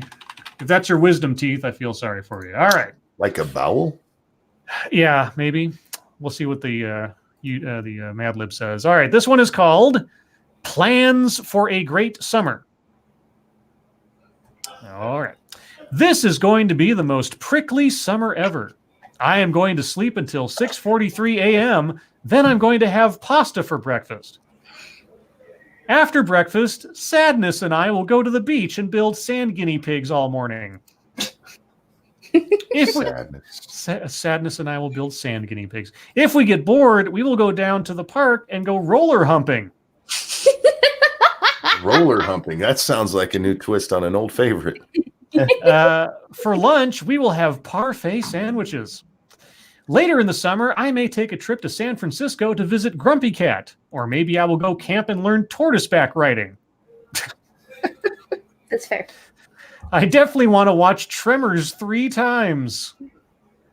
Yeah, okay.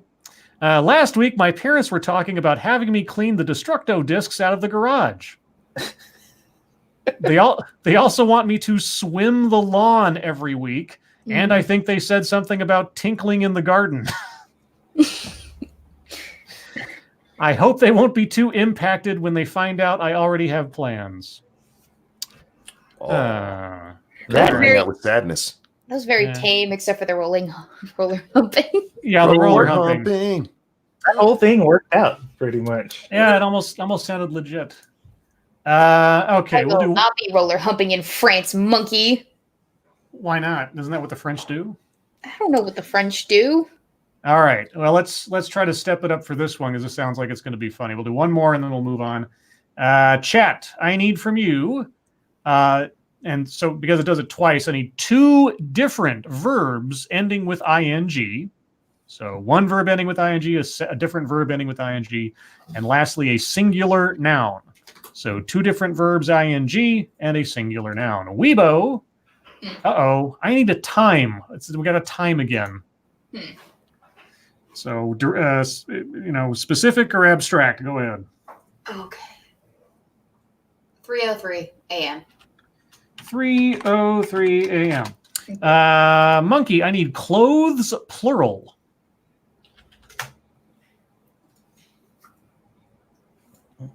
Monkey? Did we lose Monkey? Oh, we lost Monkey. Oh no. I lost him entirely. Oh, he was talking about how there were storms in his area before the stream. Maybe he got knocked out. Okay, well, fingers crossed he comes back. Satsu, I need clothes, plural. Bow ties. Okay. Weibo, I need clothes, singular. Dick sock. Excuse me? Dick. For when you got to keep your dick warm in the. Oh, a dick sock? I thought you said dick suck, and I'm like, dick suck? Is that an article of clothing? All right, dick sock. It's like, I need a piece of... Weibo, can you give me a piece of clothing? Dick suck. What? Is that an offer or a command? Satsu, I need a food plural. Let's see here. Fermented tofu. All right. Weibo, I need a food singular. Which is like redundant as fuck, by the way. I know. Single gummy peen. Jesus. You have to write it out exactly like that. A single gummy peen. No. One single gummy peen. Satsu, I again need a food singular. Oh, God. A dixicle. Oh, God. All right. Weibo, I need a type of vehicle. Mobile? No. No, I was going to go with Nutbuster. Okay. Satsu, I need a number.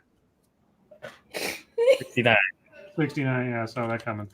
Weibo, I need an adjective. Sorry, I'm losing shit here. Are you sorry? Yes, I am very sorry. All right, an adjective, Weibo, if you can manage it. You know, I think it would be good if we use the word dirty. Simple enough. All right. Satsu, an animal, singular. An ostrich. See, I thought you were going to say trouser snake. Weibo, a verb ending with ing. Ooh. Grinding. All right. Satsu, a present tense verb.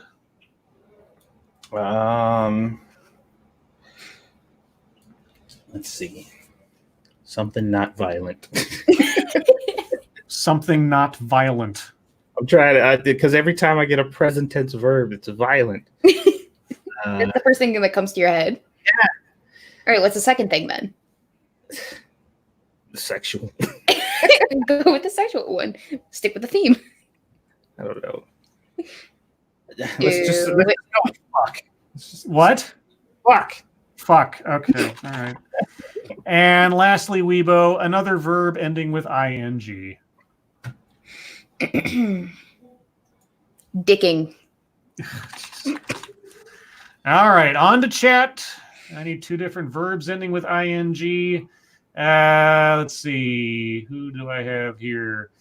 Chicago Mike says doodling. All right. He said doodle. Yeah, he did say doodle. Let's see. Who's next? Who haven't I gotten a word from yet? Really? Is that? Oh, no, there's... let's see. A furry kitten says asphyxiating. Okay. Ooh. Pop one in there for Scribe. Welcome back, monkey. Thanks. You get knocked out?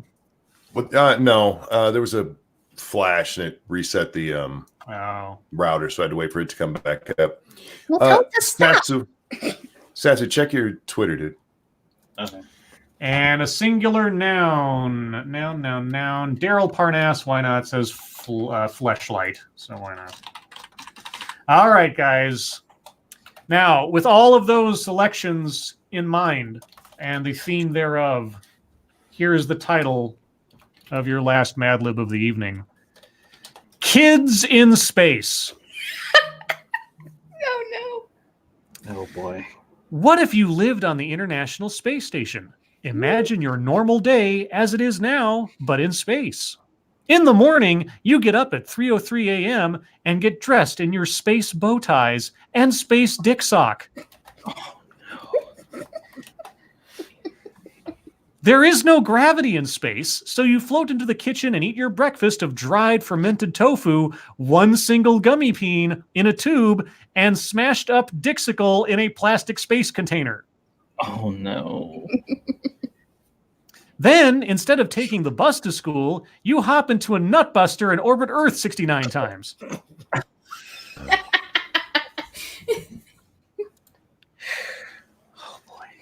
In the Nutbuster, you do dirty science experiments such as determining how good an ostrich is at grinding in space. Wow. When the experiments are done, you go outside the Nutbuster for some exercise in space. You fuck outside the Nutbuster for an hour or more. What have we done? When you, We're on YouTube forever now. when you are done exercising, you go back to the International Space Station for other activities such as dicking, doodling, and asphyxiating. Oh my God.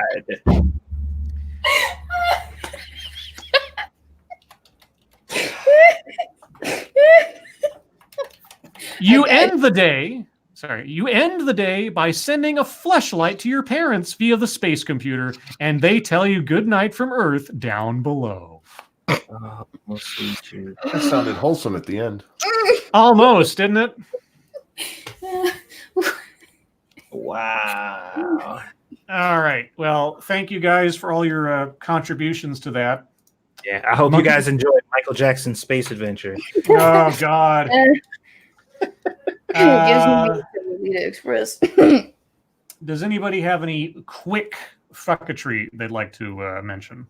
Yes, I would. All right. Okay. So I drove to the Verizon store today because I needed to get a new screen protector. This isn't internet related. Sorry. I'm just super salty about it. And I had the guy apply it. I spent $32 on this thing and it lasted about 2 hours. Huh? You spent how much on a screen protector? $32. You have lost your damn mind. But continue. Well, I don't want to spend $100 to get it fixed and then not have it work properly or whatever every time it cracks on the screen. Anyway, so he replaces it because I had one on it that had cracked before, but it kept the screen fine, so we're good. But it lasted about 2 hours, during which time I had to press with all of the force of, my little tiny hands and my tiny thumbs, because I got tiny thumbs, to actually type on that goddamn screen. Then I pop it off to see what the frick is the matter with this thing. See, maybe I can put it on harder or something. I don't know. And screen protector pops off when I pop off my case. So now I'm salty. And it's the day before I leave for Paris. And I need to get a new screen protector that actually works. Super freaking salty. So yeah. All right. Satsu, do you have something? Let's see here. No. Oh, well, other than that dude beating the shit out of that cereal box with Trump on it, which was funny. I've never seen a dude beat up a cereal box before. That was new to me. And then my statement was just serial killer ? That was pretty much. I also saw this ain't really fucketry, but I saw an awesome proposal today. I don't know if those pop up in my Twitter feed every now and then when people do something, and he had the entire scene of Sleeping Beauty reanimated and had him and his wife in it instead. And after the kiss, she wakes up or whatever, and the prince pulls out a ring, and then he turns to the screen and throws the ring at the screen, and I guess somebody off to the side threw it, and he catches it, and then proposes to his wife or whatever in the movie theater. And I'm like, oh shit, that's gangster. I'm like, did you retweet that? I want to see that. Yeah, I retweeted it. It's pretty fucking awesome. I'm like, holy shit, dude, that was cool as that. Otherwise, not a lot of fucketry going on. Okay. I'm not sure that I had much of anything. I was working most of the day, although my one funny thing, I suppose, was there was a promoted ad on Twitter that let me know, special announcement. Amy Schumer is joining Oprah for a special intimate interview. And I said, how intimate can it be, given that nearly every stand-up she does involves regaling us with stories about the hygienic travails of her vagina? But other than that, I don't think I had a... Oh, there was Chris Saliza put up a post today. Maybe this is what I wanted to read earlier, but the other way. He put up a post that says, Facebook just made a very dangerous decision for 2020. Basically saying they weren't going to put much, if any, sort of rules or restrictions on political ads. And in that article, Chris says this, quote, Facebook itself has acknowledged that accounts associated with the Russian internet troll farm at the center of the 2016 misinformation campaign reached as many as 126 million exclamation point people. And I said, how many of those people changed their vote because of being reached, Chris Eliza? I still have not been told how many votes were altered as a result of $40,000 or $4,000 worth of ads on Facebook. Mm-hmm. And I said it once, I'll say it again. The only people who are afraid of this are the people who have trained their followers to be sheep. Yeah. That's it. Though the one response I got on it here, 1 second here, let's go. It disappeared.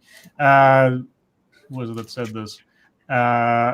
Reb L said, chill, he's just saying that the Democrat voters are morons and switching to Trump if a banner somewhere suggests doing it. I'm like, well, that's one way of looking at it.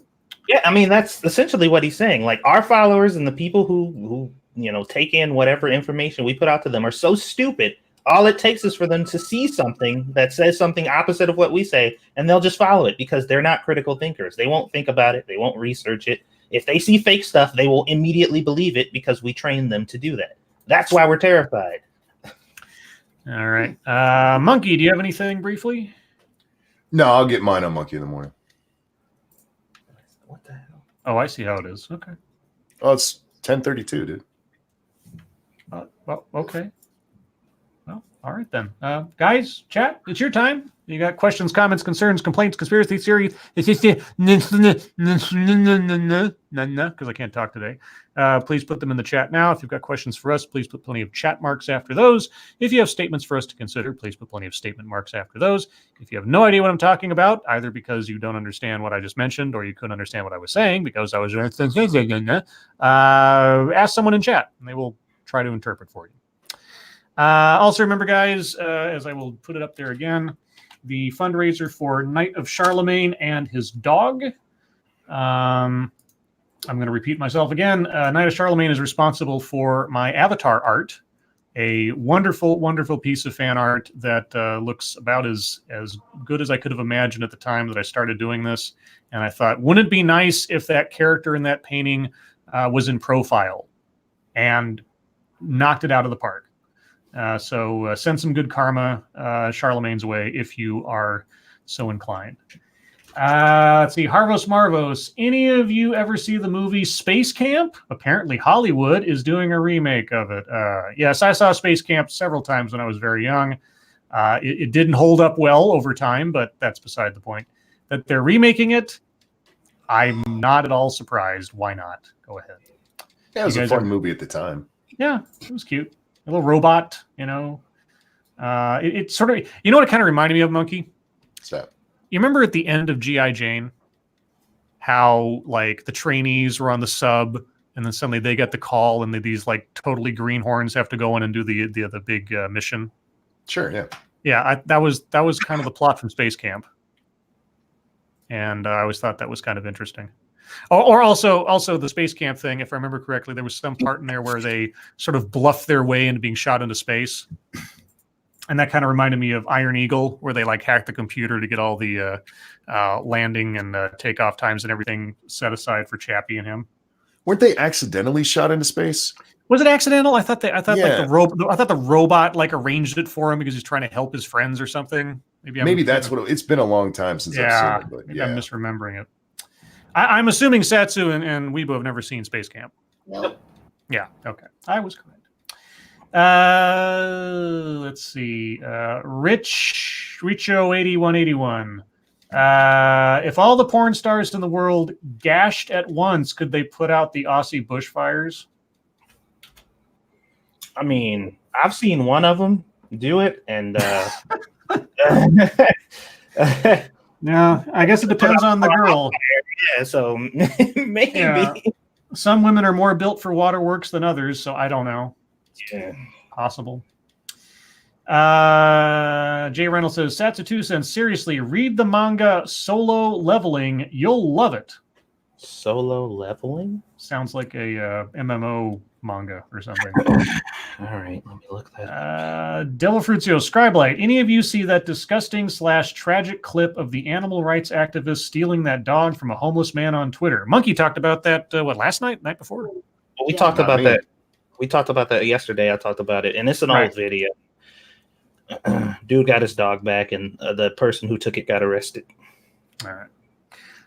El Vaquero 555. Today I tapped the vent hole in the back of my third member, then put a nipple in said hole. What was I doing? What? It's a riddle. Fucking Oh, God. making. Check this out. Can you tell him in daddy mode? Making a bottle? Yeah, that was my first thought because I'm like the only other time you use the word nipple in anything usually deals with like a baby bottle. Huh. So I don't know, maybe. Frosted Glass says, have you seen the Lost in Space movie with Matt LeBlanc and Gary Oldman? Yes, I have, a couple of times. It was quite the sight to behold when it first came out. I remember because I was working at the video store I used to work at back in the day when DVDs were still a newish thing. If I remember correctly, it was one of the early DVDs that was just like packed full of special features. So it was a really, really high seller, even though the movie was kind of mediocre. But that was beside the point. You guys ever see Lost in Space? I've never seen that. No. Yeah, it was entertaining at the time. Much more entertaining at the theater because the visuals at the time were like that was something you needed to see in the theater to really get it. I'm not sure. I haven't seen it in forever, so I don't even know how it holds up today. But the Gary Oldman spider creature thing was pretty cool. That was pretty neat. Let's see. Zio Gold, Lords of the Night. Which is funnier, Chink Uyghur at a furry con or a ranting monkey using a jump pack? Jump pack? I'm assuming like they fly now. They fly now. That kind of jump pack, maybe. I'd say Chink Uyghur at a furry con. That's probably funnier. If that's where he's going to like campaign, that'd be hilarious. Of course. It's like he goes in there and says, "I support pleasuring animals." Oh, that video was hilarious. Too furry. Get some real ones in there. And they're like, whoa, whoa, whoa, whoa. Well, I forget who it was, but somebody had put a compilation together of all the various bits over the years where he had been pro bestiality or at least sympathetic bestiality. Mm-hmm. And it was almost not as good, but was almost as good as watching the election night meltdown video because it just progresses into more and more insanity as time goes on. Because I think it was put together chronologically. Oh, it was weird. Check your logic. If I had $1 for every time the Notre Dame Cathedral was brought up in a negative context just because of the Amazon and Australian fires, would I be able to put out the fires? If you had $1 for... I haven't heard the Notre Dame Cathedral brought up in a negative context. Me I neither. have no idea. So what you're talking- I don't know what you're talking about. Daniel Fullman, why do they not tell jokes about the Reverend Jim Jones? The punchline is too long. I think we've heard that one before. Yeah, I think that one comes up now and then. Yeah. No offense, Daniel. It's just, when you've heard it, you kind of heard it. This is Kyle asked, which Dark Souls are you playing tonight? I think it's, what is it, 3? Because you both have 3? No, we're playing 1 remastered. Oh, 1 remastered. Okay. Is that cheap? No. Oh, Well, how much is it? Because it's remastered, it's like $40. Oh, damn. All right. Yeah, it's too much. Is the remaster like significant enough to make it worthwhile? It is a remaster. Okay. They did a pretty good job at upping the visuals, and they didn't really add anything though. I don't think, which is kind of the problem. And I don't know. I don't remember if Dark Souls, the original, had any DLC. So I don't know. A time before DLC. Yeah. So, but it looks good. I was playing it earlier. It looks sexy as hell. So I mean, whatever. Mata Winter. Oh, Ludes. What, like Quaaludes? Oh boy.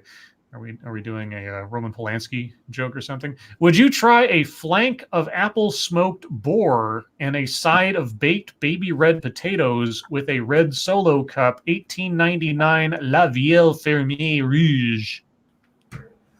Sure. Yes. I don't. That's bougie as fuck. Yeah, I don't read anything particularly nasty out of that, so I'll say yes. I would eat that. Donkey? Sure, why not? All right. Sure, why not? Frosted Glass, if you were trying to make the greatest band possible, who would the singer, guitarist, and drummer be? Oh. Singer would be Freddie Mercury. Guitarist would be... Oh, I don't know, Dick Dale? Dick Dale from the Dale Towns. And the drummer would be... fuck.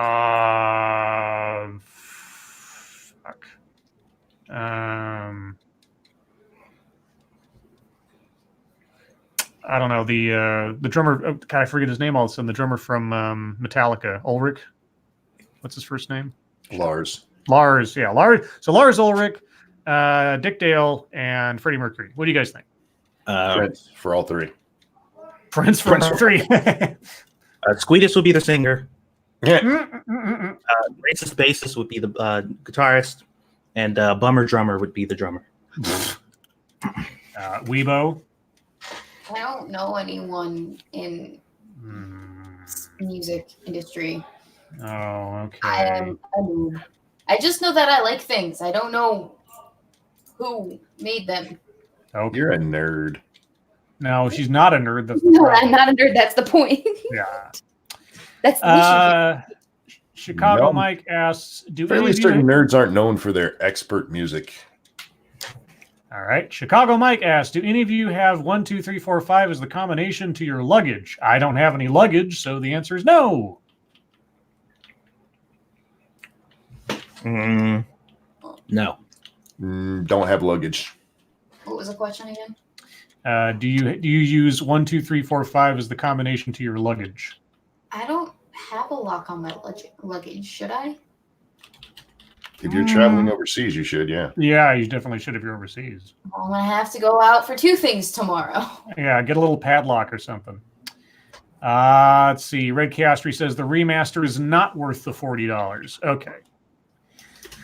Yeah, it's a bit. Okay. No, that's what I'm saying. It's a bit much. That's a pretty steep price for a remaster. I've never played any Dark Souls game, so if I was going to start with one, $40 for something I never played might make sense, but I'd probably wait for a sale. Dangerous Spaces. Ignore what is said about him right now. What do you think history will say about Trump?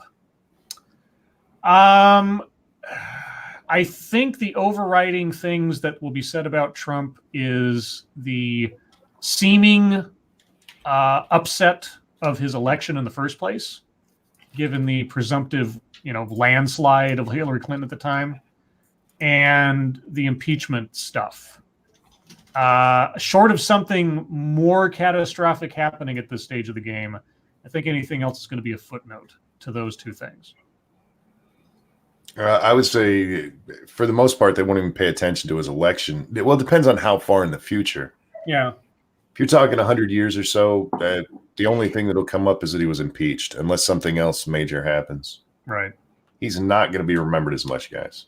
Yeah, he'll be an anomaly in that he did not previously hold a public office in some way, or a military command or something, as compared to nearly every other president. But yeah, thoughts, guys? I don't know. All I know is by that time, history books will state that the world started at 2016, depending on who. Yeah. The world began in 2016. Thank you, Sanguine. Don't lock it for travel. Lock it when in your hotels. Airports don't like locks on bags. I guess that's kind of true. But I mean, there's combination locks on bags. If they want to search the bag, you still have to open it up regardless. Yeah. I heard it has to be TSA approved, I guess. And someone in chat, I don't remember who it was. Who was it? The Magister. Yeah. I'll see what they offer at the Walmart. Chicago Mike, did anyone get my reference to the luggage question? Well, it was a Spaceballs reference, but I didn't want to ruin it for anybody.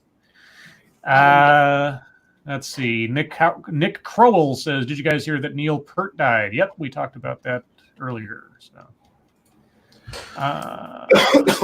let's see. And my chat jumped, guys. So if I missed your question, please post again. Scribe Light says, "Devil Fruit Zero. Have any of you talked about the new guy meme on Twitter? A couple of times now, I think." Mhm. Yeah. Oh, I have a question. Yes. What is the optimal temperature to be living in? Like Within your what? in your household, what do you set the thermostat to? 75. What the frickety Satsu? That's just no, That's the perfect temp. no. That's too Monkey's high. monkey's like 102 because he's a lizard. It's 78 in my room, but the Oh, house God. itself is at 72. 75, man. And it's the sweet spot. I am morally opposed to this. That's See, way too high. This is why they keep y'all cold in offices. Yep.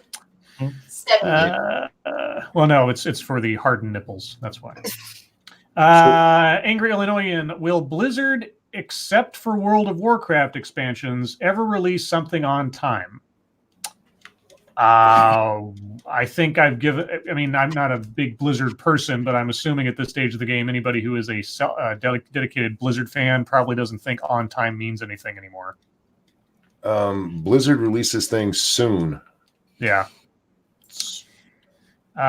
Cody Fry, thank you so much. What are the rules for Supreme Court? RBG's clock is winding down, so maybe the slogan can be Squotus for SCOTUS. Supreme Court Justice Squeetus. That'd be great. Yeah, I don't know. Rules for Supreme Court. And Cody Fry, you might have missed it, but your name ended up on the thumbnail for tonight's thing.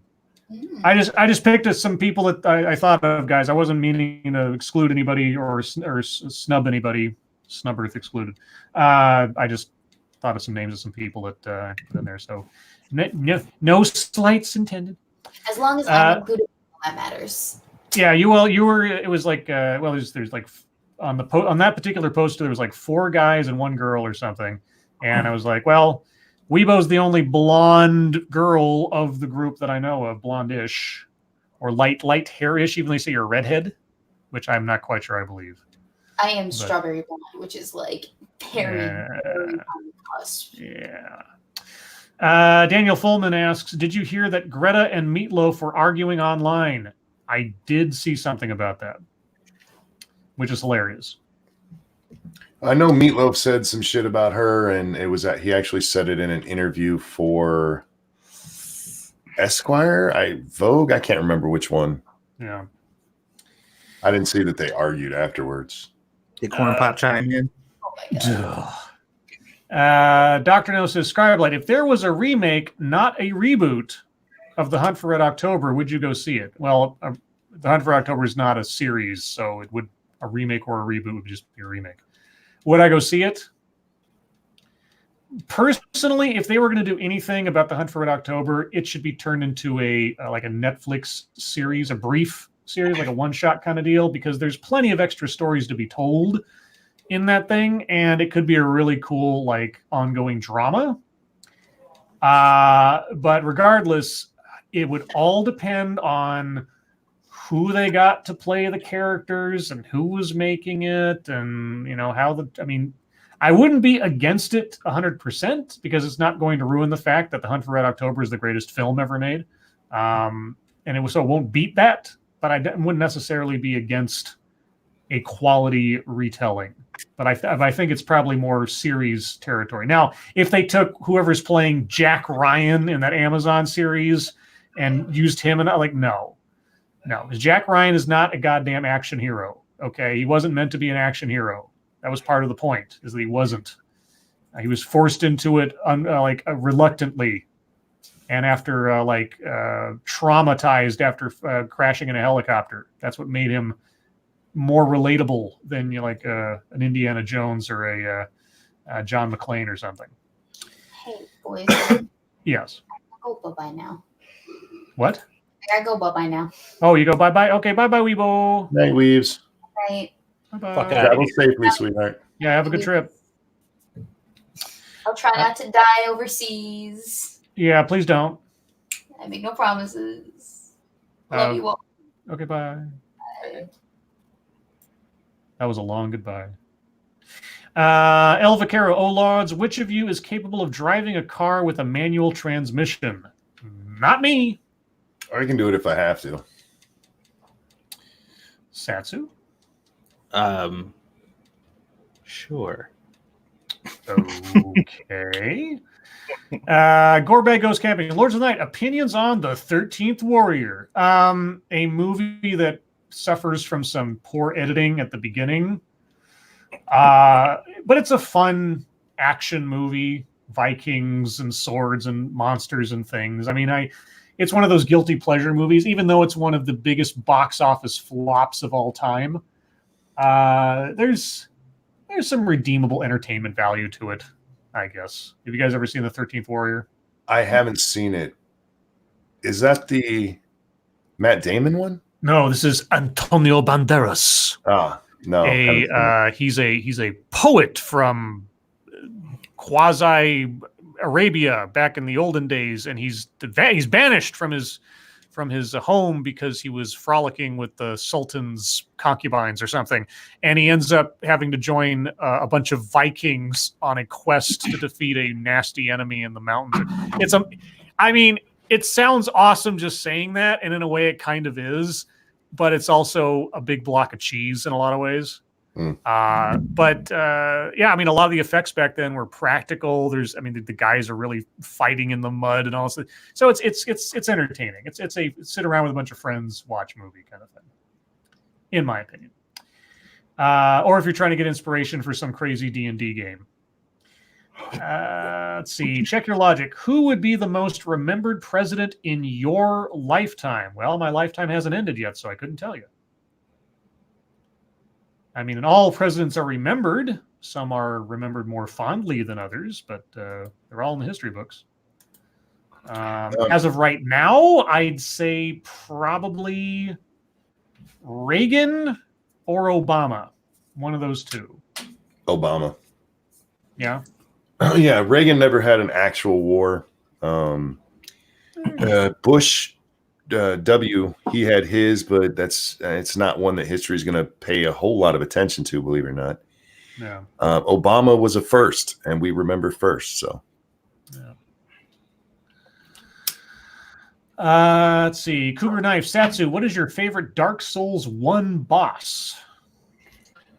I don't remember all of them, to be honest. That's kind of why I really wanted to play one, because we were just going to skip one, but I got really excited about playing it because it's not as fresh in my head as the other ones were, you know? So I can't answer that, but I'll tell you when I'm done. Tim Berry says, isn't the 13th Warrior a retelling of the Grendel myth? Well, I know it was based on, I believe, a Michael Crichton book called Eaters of the Dead. And that may have been inspired by Beowulf and the Grendel stuff. I don't know the history of where he got his book idea, but yeah. And just as I say that, Gulf City Cult of Krill, Scribe Light, the 13th Warrior is based upon Eaters of the Dead. Good book, bad movie. Yeah, I haven't read the book. The movie, like I say, it's got some cheese entertainment to it. Chicago Mike, Lords, what is your favorite The Two Coreys movie? Well, I would probably say Lost Boys. Lost Boys. The other ones weren't really good, actually. No, they weren't. What was the one? The driving one. License to Drive. License to Drive. Yeah, that movie was garbage. Yeah, no, it's like The Two Coreys relationships. No, they really weren't. The only thing that I ever remembered seeing as a kid that ever cared about was Lost Boys, and everything else. Like, aside from Lost Boys and License to Drive, I would be challenged to name another Two Coreys movie. I don't think I could think of one off the top of my head. They did things individually. I mean, Corey Feldman was in Goonies. Yes, exactly. But together, yeah, no, they weren't. They weren't very good together, except Lost Boys, and even then, they weren't together really in that movie. Yeah, they just happened to be in it. Yeah. Let's see. Alvacaro says the bad guys in Eaters of the Dead were supposed to be Neanderthals, if memory serves. Yeah, there's that. I think about it. There's some similarities, at least in that way, with the movie Bone Tomahawk.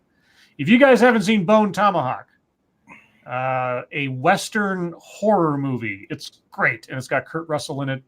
Not for the squeamish. Not for the squeamish. I have to tell Squishy about that. Oh, Bone Tomahawk's great. If you can find, I don't think it's on Netflix, but if you can find a copy of it somewhere, yeah, Kurt Russell, Bone Tomahawk. Just prepare yourself. It's very well done. Let's see. Dangerous Spaces. Lords of the Night. We hear from the left that climate science is settled, but also there is no such thing as biological sex. Do you think they really believe in science or just use it to push their agenda? Yes. The latter, for the most part. The far left, yes. They will, whatever fits their narrative or fits their virtue movement of the moment, I will go along with. I give climate science a lot of shit, but I do think that some of the people involved actually believe what they say. Mm-hmm. But for them to say that science is settled, well, what was the one we read just yesterday about the? Did we read this on Lords of the Night? Or was it on Monkey of the Morning? I can't remember. But where they had to replace the plaques at the. Right, yeah, Park. because the Glacier National Park, because it said they were going to be gone by 2020, and they're still there. By the updated science involved, like that's settled science. Yeah, Right. no, I think it but lots of people do it. People do it based on what they want to believe, and unfortunately, with a lot of science, that's possible. So, Motto Winter. Oh, Laws, is License to Drive a parody of License to Kill? I believe License to Kill came out after License to Drive, and I mean, of all the Timothy Dalton James Bond movies, all two of them, that was probably the worst. I like Living Daylights better. Of course, I think one of the best James Bond movies is On Her Majesty's Secret Service. Had the best theme song. Okay, it's hard to beat Goldfinger, but if you listen to the theme song on Her Majesty's Secret Service, that's like such a classic, iconic, and I'm using the word correctly this time, iconic James Bond theme. And even though it was his only movie, and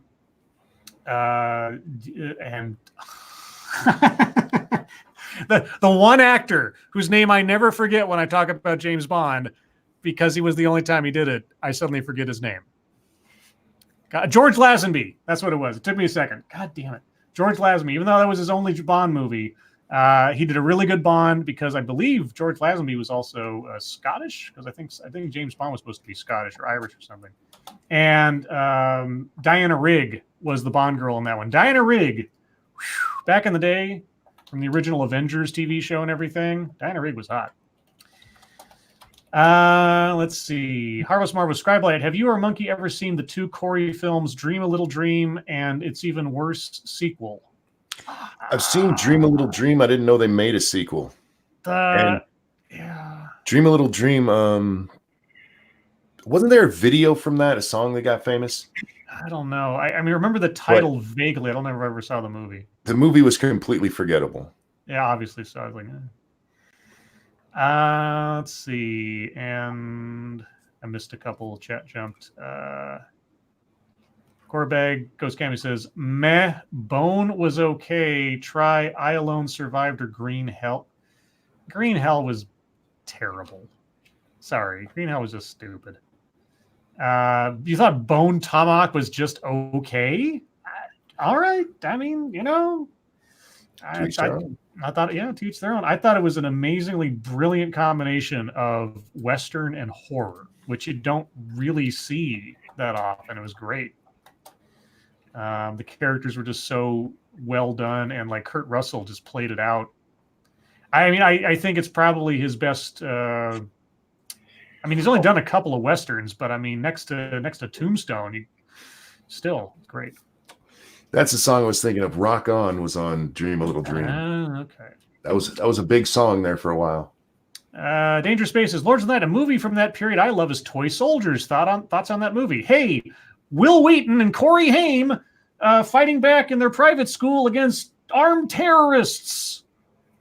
Not a bad. I actually love that movie. I have a soft spot for that movie because Jerry Orbach, who was in Law and Order and also played the candle guy in Beauty and the Beast. Briscoe in Law and Order. He played Will Wheaton's gangster father. because all the kids that went to this private school were all rich kids of some famous people or something, and Will Wheaton's dad was a mob boss, and I thought that was kind of bizarre. Dr. No, Scribe Light, do Japanese women also have naturally red and or orange hair? What? I suppose they could. I don't know. I mean, I've seen Japanese women with orange hair. I couldn't tell you if it's... I mean, some of it is so bright that it's obviously either a wig or dyed or something, but I suppose it's not impossible for them to have orange hair. I don't know. Let's see. Mata Winter. Oh, Lords, what do you think of the fact that 2 other planes left the Iranian airport near the same time and one another at the same time, but only one was shot? I don't know. Like the idea that it was an accident of emergency alert or something makes some kind of sense, but I don't know. Monkey thinks it was like, we're going to shoot down this particular plane because it's Ukraine. If you want my opinions, listen to the first, I believe it was 15 minutes, 20 minutes of Monkey in the Morning last night. Yeah. I went into it quite in depth. Angela Arriaga corrected me. I am insulted. Corey Haim was not in Toy Soldiers. That was Sean Astin. You're correct. I apologize. It's been a long time. But with that, guys, with that correction, it's the top of the hour and thus the end of the show. Let's see. One more time, I'm going to put the fundraiser for Night of Charlemagne into the chat. Please, guys, if you are so inclined, throw that guy a couple of bucks. He deserves some karma, in my opinion. I know I'm biased, for the effort he put into making my avatar back in the day and making a full-ass painting representation of it. It's great. Remember, guys, over on 2 cents plus after this, are you guys doing Dark Souls tonight, or are you finishing up? Right, yeah. Okay, so tonight, over on 2 cents plus, you can watch Monkey and Satsu play Dark Souls Remaster and see them flail about trying to fight giant monsters. Remember, tomorrow night, per usual, will be on Monkey's channel at the regular time. And even though she is now left, but not forgotten, if you do not know anything about Weibo Jones, look her up on YouTube. She's got lots of good stuff there, and she's got a new series coming out over this weekend called Rise of the Planet of the Aspies, I think is what she's calling it. Yeah, part 1's already came out. Part 1 did? Oh, I thought it was just the trailer. All right, Oh, so yeah, go check the trailer. I don't know. I can't. I'm forgetting. If it's part 1's already out, great. If it's just the trailer, go watch the trailer. I can't remember now. I didn't watch it yet, so don't tell her. All right. But guys, anything else before we move on? No. Okay. There'll be more gaming stuff on my. I don't have times, Scribe. Yeah. Okay. Just follow us on Twitter so you know where we are. I think that's the most important thing we can ever tell them. Yes. So everybody, thank you for joining us. As you always do, you guys are the greatest audience in the world. Moderators, thank you for keeping an eye on things, even though you are all so well behaved that the moderators have very little to do. And everybody who donated, either to me and most especially to Night of Charlemagne tonight, thank you guys so very much for your generosity. I appreciate it. I know he does. And thank you so much. And with that, Satsu, Monkey, thank you for joining me as always. A pleasure. And yes, it was just a trailer. Satsu, are you there? I'm here. You're gonna say? I'm sorry. I was. I apparently Satsu does not appreciate being around me. That's fine. But guys, your lives make us sad, and we will see you tomorrow. Bye, guys. Later, everybody. There you go. And per tradition, I get out my copy of Screw the Roses, Send Me the Thorns, the romance and sexual sorcery of sadomasochism. I am not being sponsored by them, by the way. Sadomasochism, Satsu? Sadomasochism. All right, thank you. You're in the doghouse now because of not expressing your appreciation of me when I let the dare you, sir. I'm sorry. I was like setting up the stream. Yeah, whatever. Okay, random page, and today's today's secret word is adultery. I was hoping it was going to be something like ignore. No. Or You unappreciative. know, ungrateful, something maybe.